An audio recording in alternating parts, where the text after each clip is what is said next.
Hello, I am Allison Fisher. I'm the Harold and Margot Schiff Curator at the Art Institute of Chicago, and you're listening to U.S. Modernist Radio. Mama don't allow no architecture around here. Mama don't allow no architecture around here. Oh, I don't care what Mama don't allow, gonna draw mine modern anyhow. Mama don't allow no architecture around here. Welcome to U.S. Modernist Radio, where we talk and laugh with people who enjoy, own, create, dream about, preserve, love, and hate modernist architecture, the most exciting and controversial buildings in the world. I'm Tom Guild. Today we'll talk with another Tom G., New York architect Tom Gluck of GLUCKplus.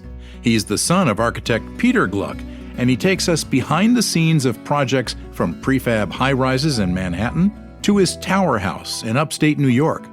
Then Nick Ferrell brings the history of post-war modern design in Modeline of California, pioneer of modern lighting, with lamps that have inspired designers for decades. Dallas architecture critic Mark Lamster gets us updated on the preservation of IM Pei's City Hall in Dallas. Last but not least, we welcome Grammy-winning Miami singer Jon Secada. And here's your host with 0 Grammys, Mr. Modernism, George Smart. Thanks, Tom.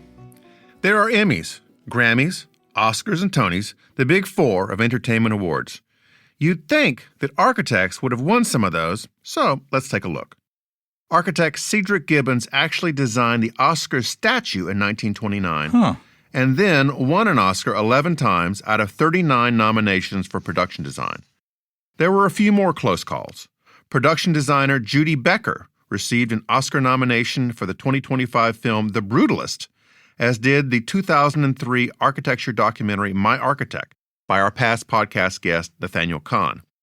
In 1960, Charles and Ray Eames won an Emmy for graphics on The Fabulous 50s, a CBS variety special. And in the Grammy department, an architecture album or podcast has never won or even been nominated. The Tony is far ahead of Emmy and Oscar and Grammy because Best Scenic Design has been a Tony category since 1947. The parallel to architecture is closer here than anywhere else in the awards world because scenic designers are essentially architects working at a theatrical scale. Finally, the greatest of all time appears to be architect David Rockwell. He won the 2016 Best Scenic Design Tony for She Loves Me and 6 more Tony nominations, including Kinky Boots, Lucky Guy, You Can't Take It With You, On the 20th Century, Hairspray, and Boop the Musical. U.S. Modernist Radio is underwritten by the Brent R. Harris Charitable Trust, restorer of Richard Neutra's Kaufman Desert House in Palm Springs, and 6 other houses in California. By the Ife Jones Conservancy, preserving the legacy of modernist architecture in Northwest Arkansas, ifejonesconservancy.org. And by Diane Bald and the Budman family, restoring significant architecture in Toronto, Los Angeles, Malibu, and Palm Springs. Tom Gluck is a New York architect whose projects range from The Stack, Manhattan's first prefab residential high-rise, to his own tower house in upstate New York, a cantilevered home that he calls a stairway to the treetops. Trained at Harvard, Go Crimson, and Yale, Go Bulldogs. Gluck's path included apprenticeships with a master craftsman in Japan, theater set design, and studying with his father, famed design-build architect Peter Gluck, founder of GLUCKplus. Here's George's conversation with Tom Gluck. Tom, before we talk about architecture, I understand that you're related to a famous actor, Lance Kerfuffle. I am. Tell me about Lance. Well, Lance Kerfuffle is a stage name, and this is a secret. So for Peter Gluck, who is actually the founding principal of this firm, and my father, and the father of my brother, coincidentally enough, who is a writer and director in Hollywood. So has Lance Kerfuffle been in some films? Lance Kerfuffle has been in many, many films. He has an IMDb page. Everyone can look him up. Yeah, he has a long storied history. I think he just filmed in December, the most recent film. He had a role in it. He's had one funny role after another, which my brother continues to write, cast, and direct him in. So it's been, it's fun for everyone. So what kind of characters does he play? Does he get to talk? Oh, yes. And he's had a speaking line for, I don't know how many years, more than a decade. And I think union rules require that to continue. So he always has a speaking line. Okay. And it's kind of fun when the movie finally comes out. We usually bring the whole office and we go fill up a theater at 2:00 on a Wednesday afternoon. No one in the audience. And when he comes on, all the office starts standing up and cheering and clapping. And the 5 other people in the audience wonder what exactly is going on. But eventually they usually figure it out and come for autographs. And what movies has he been in that we might see him? he's been in Friends with Benefits. He's been in both the Peter Rabbit movies. He's been in the remake of Annie relatively recently. Easy A was one of the first big films. Okay. Another person you've been associated with who sadly just passed away was David Sellers, who worked with your dad early on in the 60s when design build was just non-existent, and they kind of started it. Correct. And that was design build in those early iterations where they were literally designing and building, physically building. And there was a fair amount of, some of the promise and benefits of what design build can bring to it, which was, really understanding construction, being able to detail and conceive of ways of putting building materials together to improve the architectural expression was where it started. The form of design build that we now practice has evolved because we realize that there's a certain inefficiency and almost conceit to the idea that we should physically be building these things. Right. But that knowledge, that connection, that working with the trades, the give and take and collaboration with the making as well as the thinking of architecture is the great promise of design build. And that's the part that we've really integrated and embraced in the work we do today. Design build early on was considered quite radical by a profession that was kind of lofty about itself. That's right. I think for many reasons. I think even today it's considered somewhat radical, less and less so. But I think if you think about architect-led design build in today's world, which is what we practice, it is seen as equally extreme because architects generally don't build. Most of design build today is what we often call build design, where it's the contractor who really takes the lead. There have been great works delivered through design build, public buildings, libraries and institutions and those sorts of things, but they are really reliant on sort of a benevolent and collaborative relationship with the builder who's completely in control. The owner because they're producing the bond, they are taking on the majority of the risk, which occurs in construction. And then the architect, if things go well, they have a really great working relationship, but they're not in a position of authority where an architect can demand certain things because they're a subcontractor essentially to a builder. So let's talk about architect-led design build. I live in a house that falls in that category, which I love. And I tell people all the time, this is a great way to go because you'll never have your architect and your builder have an argument because they're essentially the same firm. That's exactly right. And it's funny because it's also the model when people say, oh, it'd be so great. I would love to do it, but how do I do it with the insurance? And it seems so intimidating. And there are all these reasons why maybe I shouldn't do it. And I said, I don't know an architect when it comes to their own house that they don't go ahead and design it, of course, and then often build it. Yeah. And everyone is doing that for themselves because they know not only are you not going to point fingers at the contractor and the contractor is not going to point fingers at you if you're the same person, but you also know that there is no risk of one suing the other in that case because you become the owner as well, right? So that's all three parties all in the architect's design and construction of their own home, which is not uncommon. But then when it starts to scale to the next level, somehow it's a high bar to take it to the next step professionally and work with paying clients to do the same thing. You have been a client of yourself. You designed a really marvelous house called the Tower House. I believe it was the site of an iconic houses conference a number of years ago. So tell our listeners about that house. So yes, that's true. It's a fun house. We call it the Tower House. It's sort of a funny upside down house. The site is up on a ledge And they're pretty tremendous views looking out over the high peaks of the Catskill Mountains in New York State. But to do it, you have to get over the height of the trees, and it helps to have that 100-foot boost with that ledge. But the house basically uses the standard building blocks of a traditional house, which are bedrooms, and uses them, stacks them vertically, and then takes the living room and puts that at the top and cantilevers it out so that all the living space is actually 30 feet up in the air. And that's what creates the eerie within the trees with the views and the relationship to the landscape. People always talk about it like it reminds them of a fire tower that you might see in the woods because it's tall, right, and has such commanding views. And it has that effect. We were up there over the holidays this past year, and we've had a lot of snow and weather, and you have tremendous views of the storms coming down out of the mountains across the reservoir out to the foothills of the Catskills. And you have tremendous sight lines, and you can really see weather moving. It's a very different perspective, and to be able to have all of that from your living room and dining room is really kind of a wonderful experience. Now, more than 10 years ago, I think 12 roughly, your firm put together the first prefab apartment building in Manhattan called The Stack, which I didn't know about until just recently and just find fascinating.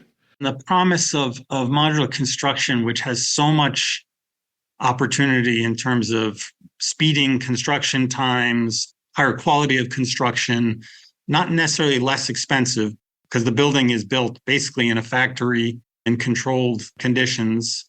I think the difficult part of it is that there just isn't yet an aggregated market. There have been a number of attempts. There have been there have been some buildings since the Stack that have been built in urban environments like Manhattan, but it comes with logistical issues. At that point, it was before the building department had really acknowledged that as a delivery method, and we got all hung up in trying to be assessed in a traditional format for a unique or novel construction method. But it is tricky. There really isn't enough of it to make it be a steady, reliable stream of business for the modular builders to really be able to grow and optimize their work. Where you see a lot of it is in places where time is really of the essence, dormitories in university settings where you really have to take advantage of that summer between school academic calendar. And then in other places where sort of less important typologies of buildings, 3 or 4 story hotels, those sorts of things that are repetitive, where it can be applied relatively easily. I think that's one of the big misconceptions of modular construction. We choose to actually call it offsite construction because there's a real stigma with the sensibility that it's repetitive and modular somehow that it's been prefigured out and you're picking from a kit of parts or components, when in fact it's just another way of building. It's a choice that has to be made early, but you can take really almost any plan, not large span spaces, but any apartment buildings, schools. We've done modular school buildings, and you can carve it up to be built in pieces and delivered to the site with most of the work complete, with the exception of patching the mate lines as they come together.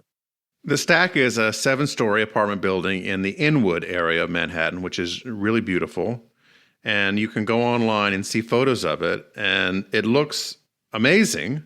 I'm just confused, like, how come this didn't catch on? They should be building these things everywhere. Funny thing was that in about the 3 months it took us to do the excavation, foundation, waterproofing, build the stuff that's in the ground that obviously cannot be built offsite, all the modules were built in the plant in Pennsylvania. It all comes together when they get delivered and erected. The erection time, I think, was 21 days. We were erecting 3 or 4 mods a day, but we had the crane basically out of work starting at around 11 o'clock. And the limitation was that we just didn't have a place to park the modules in a dense urban environment like Manhattan. We could have probably erected 8 or 9 of these in a day and cut that time frame down. But there's a lot of risk, and there are reasons why it's a little hard. It has to do with financing. It has to do with banks not being used to it. It has to do with how monies are reimbursed. there are a lot of financial, technical issues that all come together and make it a little bit harder than as quick and easy as the video, the time lapse over those 21 days of this whole thing flying up. There's a lot of stuff, obviously, that makes it more difficult to pull off. Since your firm did the stack, what other similar projects have you engaged in? Well, in terms of modular construction or offsite construction, we did a school in Newark, a charter school in Newark. And we continue to look at that as a method of building when it's appropriate, having to do with the site and the size of the building. What's the name of it? Lady Liberty Charter School. Okay. It's also can be seen on our website. That one was, like I suggested earlier, really a product of a very short time frame. It was a school that was about to lose its charter because the school where they were located was outside of the actual limitations of the state-issued charter. And they had 9 months to open and within the boundaries of the initial charter. So that building, start to finish, we broke ground and got a TCO in 9 months for a school. Smaller building, building, but very accelerated. That's quite an accomplishment for a school. Yeah. What kind of projects is the firm working on for 2026? It's interesting. We have a large number of schools, educational buildings that we're working on. We've just finished a public school for New York City for the School Construction Authority. We're working on 2 public schools for the city of Stamford. Last year, we completed a charter school in just south of Inwood in Washington Heights in Upper Manhattan. And we're working on another charter school in Newark, New Jersey, and possibly one in Far Rockaway. So we have a lot of school work. We've also traditionally done a lot of multifamily work, the stack being one of the earlier versions of it. A building that was just completed at the end of last year is a 500-unit, 28-story apartment building in Morningside Heights, very close to our office on 131st Street. When you do schools, do you build them as well, or is that given to a completely different construction firm? It depends. The Wynn Charter School, which was completed September 2023 is when it was completed.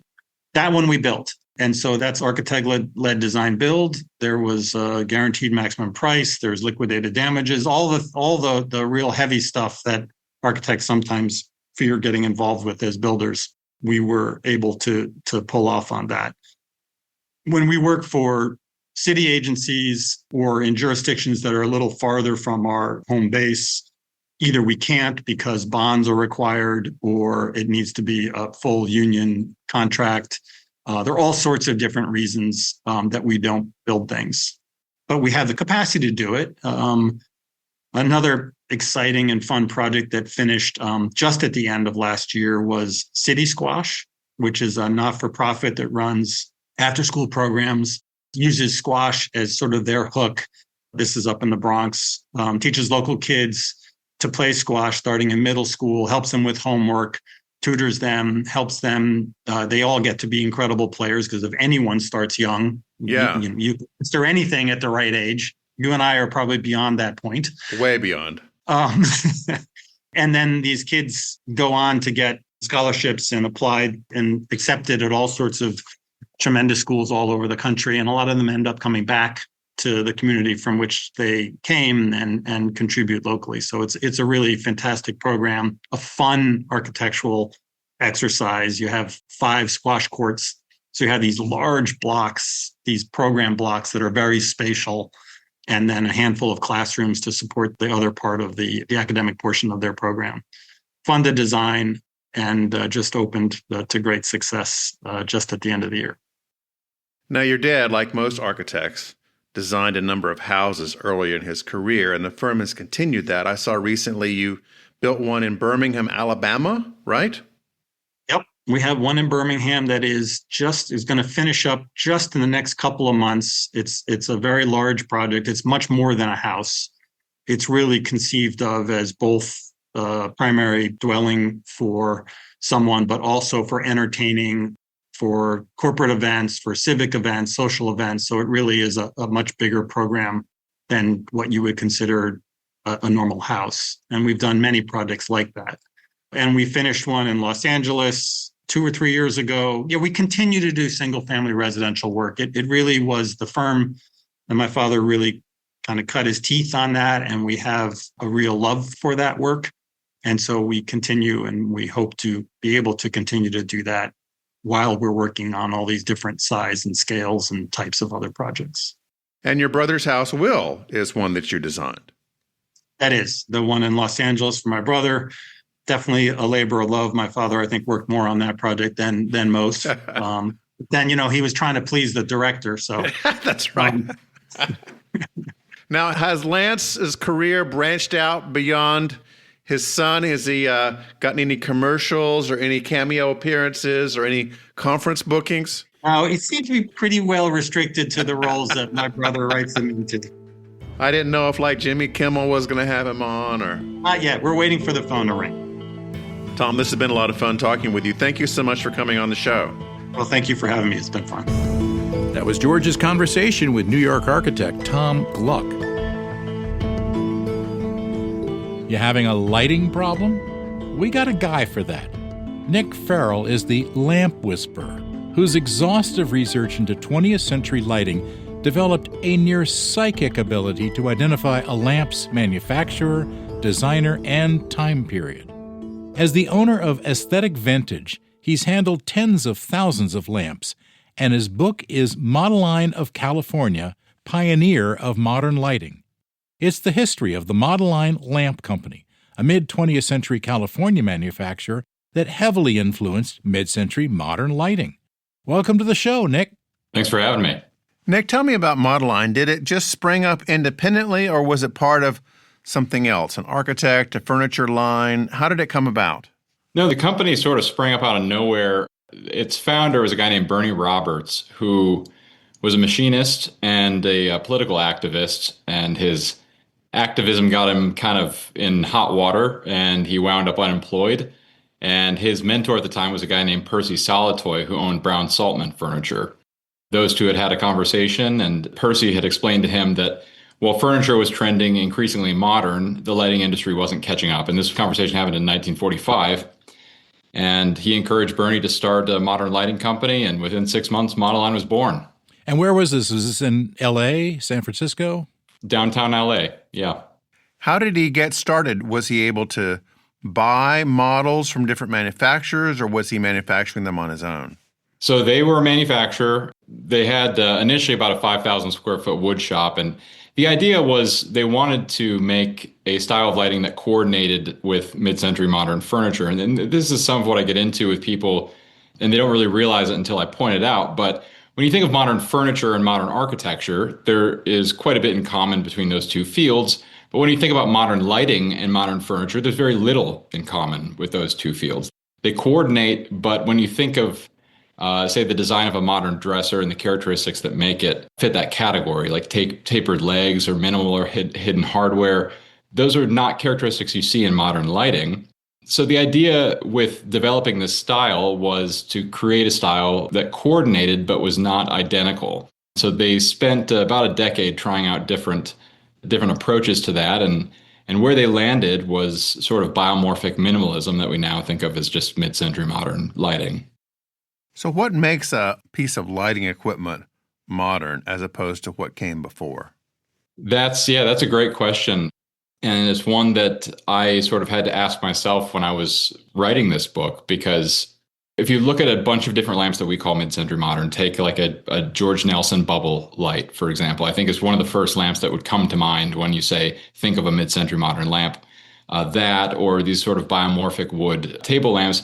And you sort of arrange a bunch of them together and say, what do these have in common with each other? And you can't use the word minimalism. And I think a lot of people struggle. It works, and they see it and it's, everything kind of coordinates and works perfectly together, but they can't quite put their finger on why these work together. And actually the reason they work together has a lot to do with Modeline. And that's everything sort of had this biomorphic or anthropomorphic element to it that we certainly see in some modern architecture, not so much in modern furniture, but it was a kind of a necessary component to modern lighting, that it had to have some type of biomorphic element in the design. So what's biomorphic? Is it that it looks like a person, or is it usable by a person? Is it user friendliness? Looks like a living thing, I would guess. Yes. Okay. The three subcategories of lighting, as I would say it, from that era, you'd have like atomic lighting, and then you'd have what we just called mid-century modern lighting, which is your George Nelson bubbles and your Modeline table lamps. All right, what's atomic lighting? That sounds scary. It does sound scary, yeah. Atomic lighting is just, I would put it under the umbrella of mid-century modern lighting, but where the 50s and 60s lighting gravitates more toward, the inspiration for design was a tree or a rock or a cloud or something more at the macro level. Atomic is more at the micro level. So you see design themes that look like, nuclei or an orbit or something like that. And the themes are still natural in their origin, but they're just much more zoomed in to the natural themes. Yeah, the atomic age was named after the atom. Yeah, right. And it's some element of this very small universe that we're still trying to understand. Now, was there a third type you were going to mention? Yeah, space age. Okay. Which is the same thing, just at the cosmic level. So all of them have to do with either our place in the cosmos or our relationship with the natural world. And these were obviously ideas that were heavy on people's minds, especially following the Second World War. Now, before you got into modernism, Nick, I understand that you initially started when you were a kid being obsessed with Victorian. How on earth did that happen? So I grew up in a small town in southern Michigan that is just overrun with Victorian architecture. And obsessed would be the correct word. Knowledgeable would not be a word I would use. I didn't know why it was cool or any of the history there, but I was sort of surrounded by it as a kid, and I thought that it was really neat. And I think what about that was neat to me is that, I didn't live in a house like that. The house that I grew up in was very much, we'll say, utilitarian. It was designed to serve the function of being a home and nothing more. Then there are these homes that it was clearly that the livability of this space was almost secondary, to how ornate it was and how it was built and how the design was thought through. So yeah, that was my first introduction to this idea that utilities serve this other function of being aesthetically pleasing as well. Now, with the lighting that you guys sell, how much of it is like table lamps or freestanding pieces of furniture, and how much of it is built-in like ceiling fixtures and sconces and things like that? I would say that about 70 or 80% of it is table lamps, floor lamps, and chain lamps. And then, 20, 30% are ceiling fixtures, chandeliers, wall sconces, things of that nature. I would love to focus more on ceiling fixtures and chandeliers, but you're sort of ruling out your people who live in apartments. So there's only so many people who are interested in buying that. Right. So most of it's table lamps, floor lamps. One of the ceiling lamps that was immensely popular, wasn't it called the Sputnik? Sure, yeah. Tell our listeners about the Sputnik, because they're going to recognize it. They've seen it somewhere. Yeah, up in the sky. Years ago. Yeah, certainly. So that was first developed by Majestic Lamp Company. And it was one of the designs, and there are many others like it, that who initially designed it got forgotten almost immediately because everybody started making it. So that's an excellent example of atomic design. It's sort of this brass explosion. And it was designed to have these little starlight bulbs. There's a million iterations of this thing. There's the original design, which was a center brass ball with all these arms jutting out of it like an explosion. And then there's a sconce version, and then there's a table lamp version. I've seen floor lamp versions and tension pole lamp versions. But yeah, just an absolutely kind of ubiquitous atomic design. And there's another well-known lamp called the Eclipse floor lamp. What does that do? Yeah, that was one of many lamps designed by Arthur Jacobs for Modeline. It is a good example of what made Jacobs' work so impressive, because part of what Modeline was trying to do was create these giant, kind of larger-than-life forms, but carve them out of wood that's so delicate that it made something that large nearly impossible to construct. And how they pulled that trick off was having an inner shade and an outer shade that one was great for light diffusion, but also served the purpose of adding rigidity to the structure. So you have this really thin wood carved into the shape of an eclipse, and the inner shade rings are bolted up to the frame to allow it to not need extra wood joinery at the top. So that was a trick that Arthur Jacobs used through many of his lamps in the late 1950s and early 60s. Now, what happened to the Modeline company? So in the late 60s and early 70s, mergers and acquisitions were sort of the name of the game in the furniture industry. And they were transforming the way that the entire industry was being done. To give an example of what I'm referring to, Bruce Industries, which was a huge manufacturer out of Philadelphia, they supplied lamps for Macy's and some lamps for JCPenney. And then they also sold under their own brand.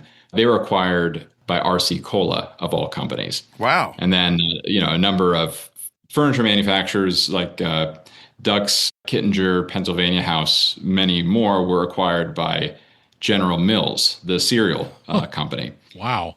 So that a lot of that was going on. It was sort of transforming this industry. So Bernie Roberts, the owner of Modeline, didn't really see himself working in that type of kind of hyper corporatized field.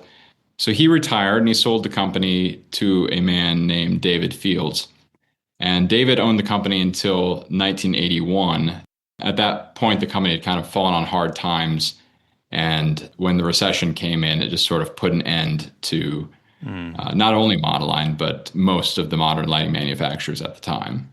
Did they have records or archives that I hope ended up someplace constructive and not in the dumpster? They ended up in the dumpster. Part of the challenge with writing this book, I had that sort of experience that we all have when we see the bulldozers pull into a mid-century modern neighborhood. I just had the same experience with the information side of things rather than the architecture, where when I came to this subject, I became really fascinated by it. I thought, well, surely somebody has written this down somewhere. This lighting company revolutionized modern lighting, and still to this day, you can go to Wayfair or West Elm or Walmart and buy a copy of a Modeline lamp. They went out of business in 81. They're still influencing the lighting industry. So I thought, surely somebody's written this down, and found that the bulk of the story only existed in the memories of these 80 and sometimes 90-year-old people. Nobody had written this down. And the sales records from the company were inherited by somebody who didn't place any real value on them when they got them, so they wound up in the trash. So I had this sort of panicked experience where I thought, and this was before I even intended to write a book. Initially, I was just trying to understand this company, but I quickly started archiving it myself and interviewing these people and recording it. And because I realized that if I didn't do this, that the history of this company was going to be lost forever. There was nothing else preventing this from happening. So that was an exciting and very rushed process. And I was right, I think, in my initial perception that there was a rush to do it. There was actually some of the people that I've interviewed since I started that process have passed away. So I really did feel that I showed up at just the right moment to get this down. Well, thank you for doing that. The book is Modeline of California, Pioneer of Modern Lighting. Nick, thanks for joining us. Thanks for having me. That was our conversation with Nick Ferrell. A leading voice on architecture and preservation in Dallas, Mark Lamster has spent years shaping how the city and its modernist landmarks are valued. As architecture critic for the Dallas Morning News, he's written widely on design, history, and civic responsibility. Lamster has been a fierce defender of IM Pei's Dallas City Hall and a critic of short-sighted development that threatens the city's architectural legacy. His new book, Welcome to Paradox City, published last year, dives into the complex, sometimes contradictory forces that shape urban life. Here's George's conversation with Mark Lamster. Unless you were asleep in high school history class, and a lot of people were, you may have missed that something significant happened in Dallas, Texas in 1963. It was the assassination of John F. Kennedy. And after that time, the city was kind of in a dark cloud. It started to do some things to get out of that cloud, and one of those was the construction of a new city hall. Mark, thanks for joining me. Pleasure to be here. Thanks for having me. So, Mark, tell us about the origins of this building. Well, you nailed the origin. Obviously, Dallas in the 1960s is in a funk after the Kennedy assassination. It's known nationally as the City of Hate. The assassination is a black mark on the city nationally and internationally, also a trauma within the city. I think, Dallasites didn't really believe that their city deserved this to happen to it, although many outside of the city believed that it was, the city's negative energy brought about what transpired there. So the city fathers who really ran, the sort of white men who ran the city, decided they need to do something. And as mayor, they installed a man named J. Eric Johnson. And Johnson was born in New York, but had come to Texas, where he created, he was one of the founders of Texas Instruments, the seminal company. Oh, yeah. My high school Dallas. Calculator, I think, was a TI something or other. Exactly. Basically, that is the beginning of the integrated chip. He became very wealthy from doing this, but he's a fantastic manager. So he's installed to sort of run the city government, restore a sense of forward momentum within the city. And he brings together people from around the city and around the country, sort of a mission he calls Goals for Dallas. And he basically brings the best and brightest, much like a Kennedy-style arrangement. He brings them together, all these experts in economics, housing, architecture, design, finance, along with city leaders from across the city to sort of try and reimagine what Dallas could be for the future. And many positive things come out of that, both in terms of policy, but physically, it had a direct impact on the city. One of the things that came out was DFW Airport to create this sort of port to the world, this giant airport, which of course is now extremely successful. And one of the other things built was Dallas City Hall. So IM Pei, who is a sort of young rising star at the moment, was commissioned to build a monumental new center of civic governance. And it took a long time for the building to go up. It took almost a decade. It opened in 1978. Really had started talking about the plan to build it in the late 60s. So this was very much the building that Pei designed was very much created out of this new energy within Dallas. Very much a modernist building, very geometric, very large. How many square feet in this thing? I think it's totals like 750,000 square feet, over 7 stories, 2 underground. If you haven't seen it, it's this concrete, looks like a giant concrete aircraft carrier. It's sort of low and long, and its most distinctive feature is a front facade that tilts forward at a 34-degree angle. So it angles forward to try, the idea being to sort of bring an embrace onto the city. And wasn't it about this time in 78 that the TV show Dallas premiered too, and that brought a lot of attention to town?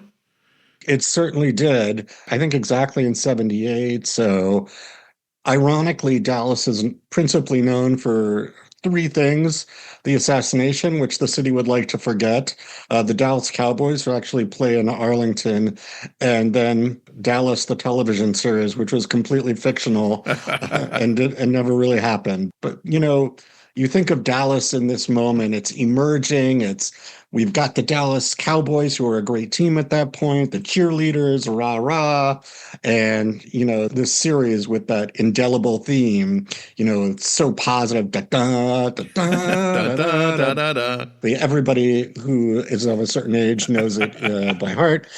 You swoop in from that opening sequence of helicopter shot, and Dallas is this place of the imagination where there's wealth and beauty and optimism about the future. And that's sort of the fantasy Dallas that the city likes to imagine as reality. So let's fast forward a little bit. The 80s and the 90s, the city hall's perking along. Is it well received? Do the city officials like working there? It's always been contentious building, a polarizing building, like brutalist architecture everywhere, and it's very much a work of architectural brutalism. Some people love it and find it bold and inspiring, while others feel like it's imposing and ugly. I happen to be of that first group who thinks it's this amazing, bold statement of, civic arrival. And actually, like Dallas itself, it's a bit of a paradox. It's, very bold and kind of dominating from the outside, and inside you walk in and it's this incredible open atrium skylit space, kind of like one of John Portman's famous soaring hotel atriums. Yeah. So it's actually quite inspiring positively on the inside. But it has always been a contentious building within the city, and quite unrelated to whether people love it or hate it. Dallas has done a terrible job of maintaining it, which is not unique to Dallas City Hall. Dallas has done a terrible job of maintaining many of its civic monuments. The city just does not put enough care and money behind the maintenance of its jewels, whether they are the wonderful Frank Lloyd Wright designed Kalita Humphreys Theater, which is still falling apart after, decades of negligence. Fair Park, our massive Art Deco, Art Moderne, Fairgrounds, which has the largest number of intact modern buildings of any place in America, and it is like basically a city's crown architectural jewel, and it is just in a constant fate of dissolution.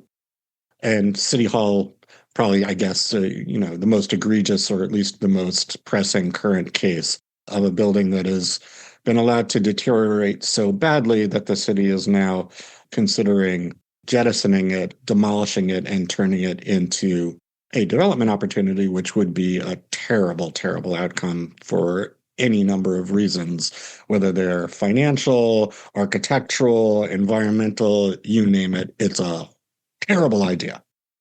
Now, did the city officials like working there? I understand that the appearance of the building was polarizing, but did it work for city administration? Was it a good functioning building for them? Yes. Initially, I believe it was.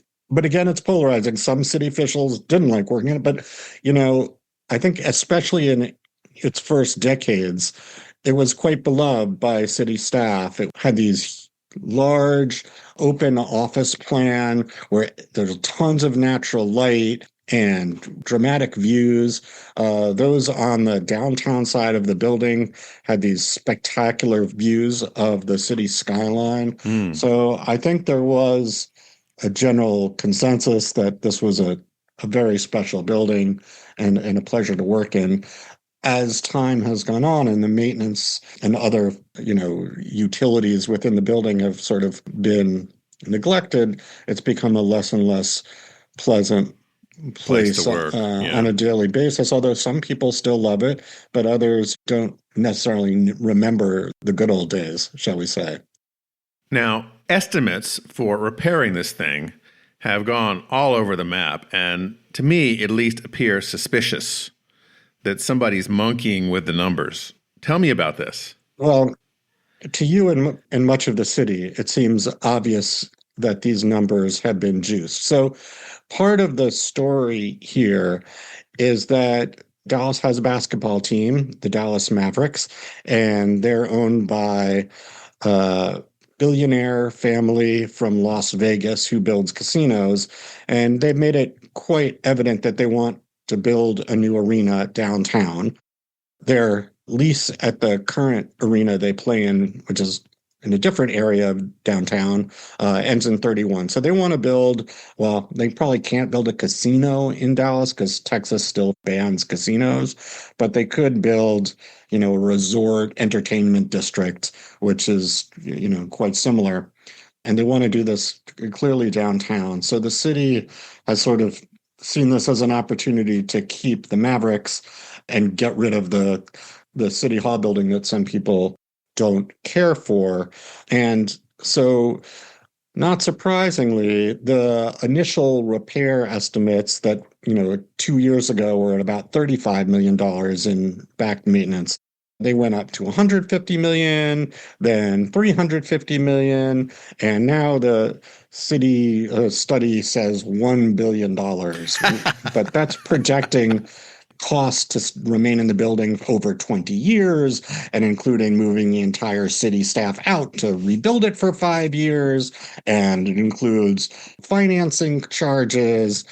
It's a kind of absurd way of looking at the repair budget, which, architects believe is probably somewhere under $50 million and can be done in a staged manner.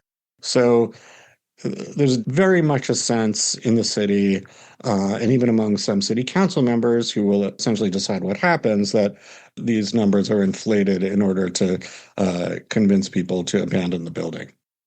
That's a big difference between 35 million and $1 billion. You're not kidding. It's kind of ridiculous what's happened. Who is the coalition that is trying to save the building, that is going to city council meetings and standing up for it?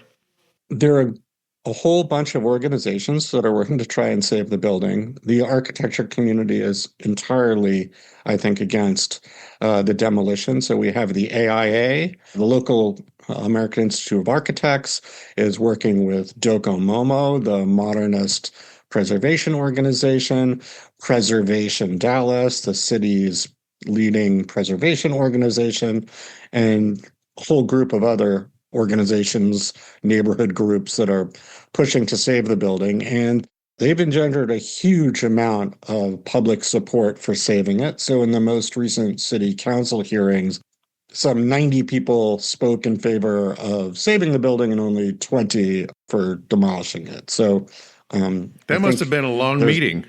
Oh boy, 16 plus hours, which I had the pleasure of watching every second. It was 16-hour meeting. What is that, like 8 a.m. until midnight? 10:15 to 1:18 or something like this. Wow. Yes, it was in some sense a heartening meeting because there was so much public support, and it was really nice to see the city come out in support of this building.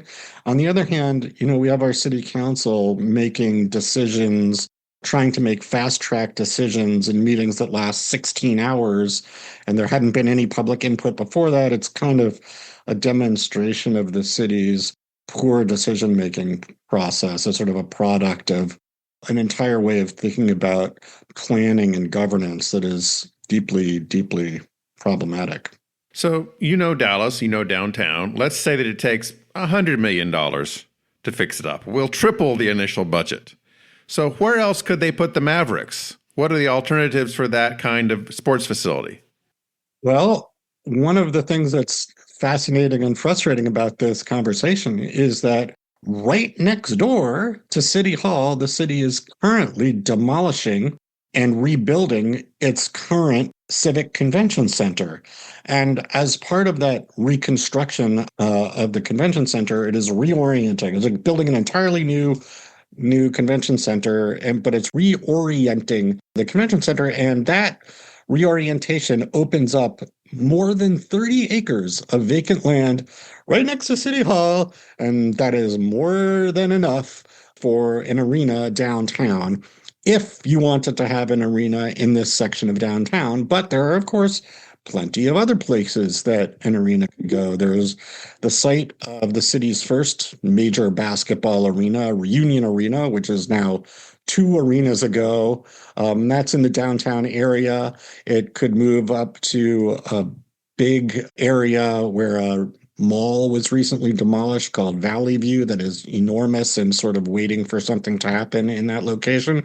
Or it could move to any location in the southern sector of Dallas, a predominantly minority section, which, would bring some investment to that area. And I think that's been one of the contentious subjects about this discussion is like, could an arena juice economics in the southern sector? And I think some developers are pushing the idea that even building it downtown will somehow do that because it's quasi near the southern sector. I think it's specious argument that developers are just using because they want to get their hands on that land. And the developers who own land nearby are pushing. So the bottom line is there's more than one place for this arena to go besides City Hall. You bet. Okay. Absolutely. Now, what's the next step in the judicial process, administrative process for decision making? Well, as part of its decision at the 16-hour meeting we were discussing, the city council voted to, at the same time, explore the options for where the city could go if it were to move out. And it also voted, and it did not actually initially have this option on its docket, but due to public support, it added the option of exploring the options for remaining in the city hall while stage repairs are happening. That was not part of the $1 billion analysis that said that's what it would cost. So now they're going back and looking. It's like, okay, wait, if we only wanted to do the absolutely most necessary things and we wanted to stay in the building the whole time, what would that cost? So we'll see if the city can be trusted to bring forward a legit and trustworthy financial analysis for that, and then also, what it comes up with as alternative possibilities. Mark, thank you so much for the update. This is great. I appreciate your being back on the show. Thank you so much for having me, and thank you so much for interest in this story. I think demolishing Dallas City Hall would be the single most egregious demolition of an American work of civic architecture, possibly since the demolition of Penn Station in New York. It's that scale of a destruction. So getting the word out around the country is really important. So thanks for helping do that. Jon Secada has won 2 Grammy Awards, sold more than 15 million records, and has written songs for Gloria Estefan, Ricky Martin, and Jennifer Lopez. He toured with Luciano Pavarotti and sang duets with Frank Sinatra and Olivia Newton-John. Jon was born in Cuba and raised in Florida. His self-titled debut breakout album came out in 1992, sold over 6 million copies worldwide, and was U.S. triple platinum. The Spanish-language version earned Jon his first Grammy Award for Best Latin Pop Album. His second Grammy came from his third album, Amor. Jon Secada's career includes Broadway performances in revivals of Grease and Cabaret, and being a judge on the wildly popular Latin American Idol. Welcome to the show, Jon. Thank you, George, Tom. Thank you so much. So, Jon, I got to ask you, you did duets with Frank Sinatra, and that was a long time ago, because when he did those duets albums, he died shortly after that, right? Yes, he did. What was it like working with Frank at that point in his career? Did you get to see him, or were you recorded separately? No, we recorded separately. Most of the artists recorded separately, but just to have my name next to his was, for me, was tremendous at that point in my career. I'm a student of music, a student of popular music, and he's an icon in every way. So that in and of itself meant a lot to me, really did. And you started your career in jazz. Yes, I have a bachelor's and a master's degree in jazz vocal performance. My education, to this day, is still something that is a huge part of who I am, not only as an artist, but my attachment to education, period. My love for education, my friends, colleagues that I still work with that are part of my history, new students, new talent that I come across to every day, attached to different educational institutions. I'm always just humbled and honored that was a part of also of my upbringing, my educational upbringing. Now, what are some of your favorite Sinatra songs, Jon? There's so many. I mean, the first one that comes to my mind is I've Got You Under My Skin. Only because I listen to that. I can listen to that song all day long. The Summer Wind, I can listen to that all day long. I could listen to so many songs. Having the opportunity to sing The Best Is Yet to Come with him, another classic Sinatra song, and the arrangement, of course, the original arrangement attached to Phil Ramone, the producer of the record, someone that did a tremendous job putting on all these duets together. It was just for me as a musician and as a historian of his career and so many recordings and things that he did, even from the big band days, it was quite a treat. Well, you had a huge, and I mean huge, breakout hit in Just Another Day. There was a video of that, which is still on YouTube, getting millions and millions of hits. I watched it the other day. So my first question obviously is, who was the girl in that video? Well, the girl in the video was a model at the time, and I've come across Amada, that's her name, several times here in Miami. And we talk about it every so often. I come across her in different events, and we talk about that video and what that video meant to both of us. It was my first major video that I ever did, and I think it was also her first. So, and we did it in the heart of South Beach. So it had the flavor of the newness for both of us, the newness of the song, and just the experience of being in Miami. Here's Jon with Just Another Day.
And if you like this song, do watch the video on YouTube with Jon and Amana, because it's really great. Now, Jon, when your family came to the United States, you had a coffee shop, right? Well, my parents had different little places that were like mom and pop type places, and I grew up, working with them, helping them out, and something that I always felt proud to do. As I was raised an only child, so anything that I could do to help my parents out, I did.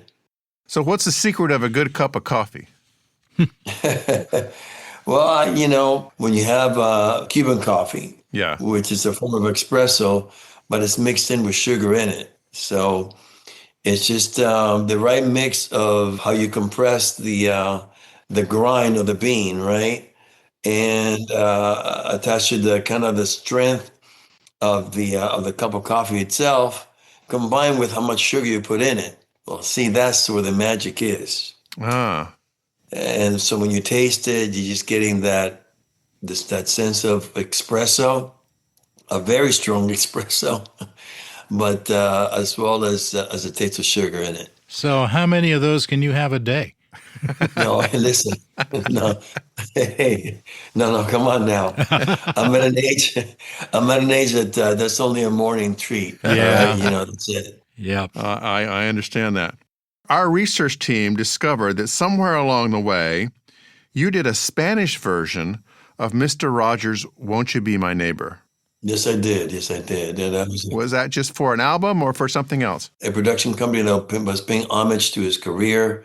And I'm proud of that production company because they wanted to also include the Latin Hispanic community. And we were able to do this project. There was a lot of collaborations that dealt with working some of those lyrics out. And I was a part of that process a little bit with some of the writers that were a part of that. It was a really wonderful project. It was an award-winning project and one that I was very, very proud to have been a part of. Did Mr. Rogers make it in syndication to Cuba and to Central and South America?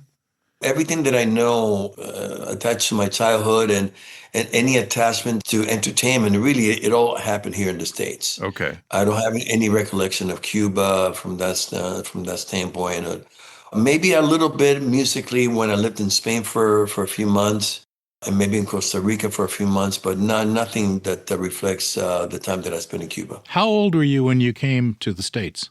I was just about to turn 13 years old, but I had been already lived in Spain for a little bit and Costa Rica. Tell me about your daughter with whom we're going to hear you sing in just a moment. Micaela Secada is a great artist in her own right. She is a triple threat. She graduated with a musical theater degree from Michigan. She's very busy, completed recently her first Broadway show, Back to the Future, a very successful run. And she stays busy between different theatrical performances all over the tri-state area and a lot of different television type roles that she's getting more and more into. So I'm really proud of her. And the fact that she was able to do this with me was just, again, a gift for me and a treat. And I'm so proud of the fact that given her schedule and her interests and how we were able to put the song together and Gonzalo Rubalcaba's arrangement, that we were able to put it together. Here's Jon and his daughter, Micaela, in Nat King Cole's Unforgettable.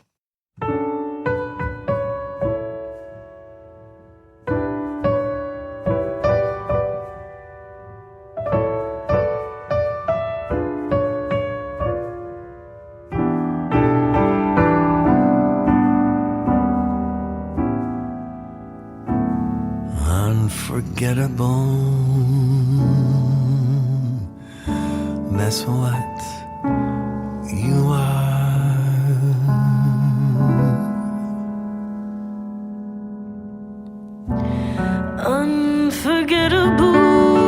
Unforgettable, though near or far.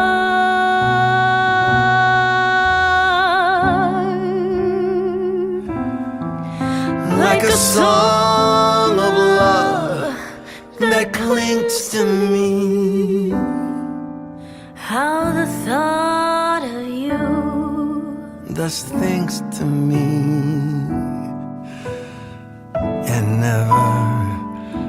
ever before. Has someone been marked?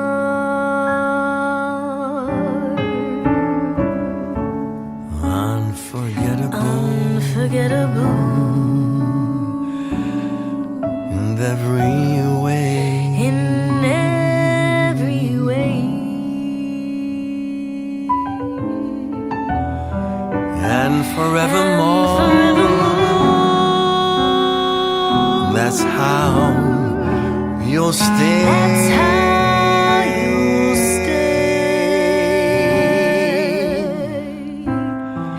That's why, darling, it's incredible that someone so unforgettable thinks that I am unforgettable too.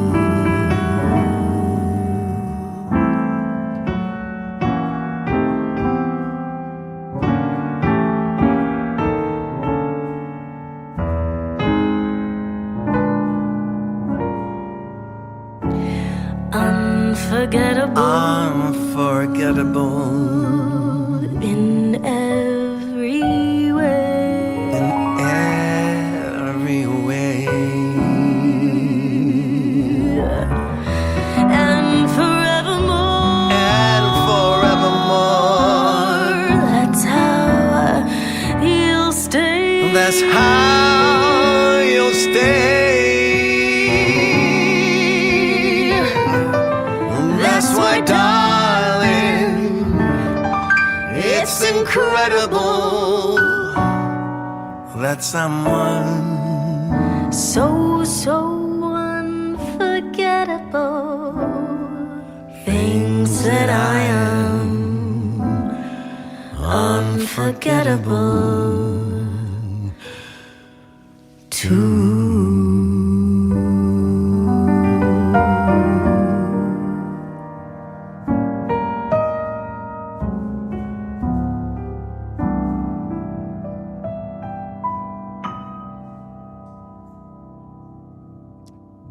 That's so beautiful, Jon. I know you must have an incredible feeling of recording that with your daughter. Absolutely. And it was her first time in the studio doing something like that to that level. So she's a tremendous artist with such a great future, and whatever she wants to do in the movies and television and recording, and she's exploring it all right now. Yeah, I'm sure you really treasure having that track. That is really beautiful. Thank you, yes. Jon, thanks so much for joining us. This has been a real pleasure. Thank you. Thank you for having me. Thanks for listening. U.S. Modernist Radio is underwritten by the Brent R. Harris Charitable Trust, restorer of Richard Neutra's Kaufman Desert House in Palm Springs, and 6 other houses in California. By the E. Fay Jones Conservancy, preserving the legacy of modernist architecture in Northwest Arkansas, efayjonesconservancy.org. And by Diane Bald and the Budman family, restoring significant architecture in Toronto, Los Angeles, Malibu, and Palm Springs. Visit usmodernist.org's massive archives to listen to past shows, discover documentation of 25,000 significant modernist houses, and access 5 million pages of classic 20th century architecture magazines. U.S. Modernist Radio is produced by Soundtracks Recording Studios in Raleigh, North Carolina. Our theme song is performed by George Smart and Robinson Earl, with guest research by Bobby Morris. Got a guest to suggest for the show? Write her at bobby@usmodernist.org. U.S. Modernist Radio is a production of Modernist Archive Incorporated, a nonprofit educational archive for the documentation, preservation, and promotion of modernist residential design. I'm Tom Guild. George and I'll be back soon with another non-Tony winning edition of U.S. Modernist Radio. Nominations are open, however.